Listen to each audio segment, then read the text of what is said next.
Mga adlaw mga choy, kumusta? Padayon ras pagkapot sa mga pangandoy mga choy ya. Laban lang for today's vlog mga choy. Kay iting eskwela man pod are na pod ta. Manglimpyo na pod ta diris eskwelahan kay medyo sagbot ng palibot.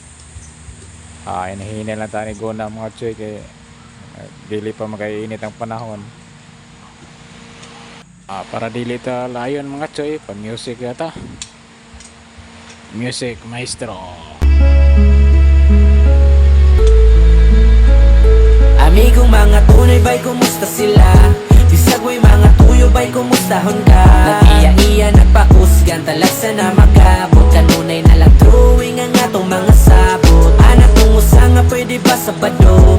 Siya daw ang bahala, silim yung sinako. Daling palipad ang uban, kay naapay trabaho. Pero okay ra bay, nakasabot ko.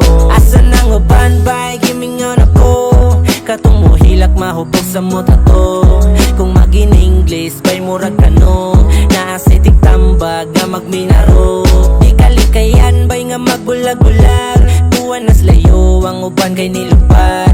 Naay na si Manggay, tungod nagpasagad. Wata mo kalimti, bay sukat-sukat. Amigong mga tunay, bay kumusta sila? Bisagway mga tuyo, bay kumustahon ka? Nag-iya-iya, nagpakus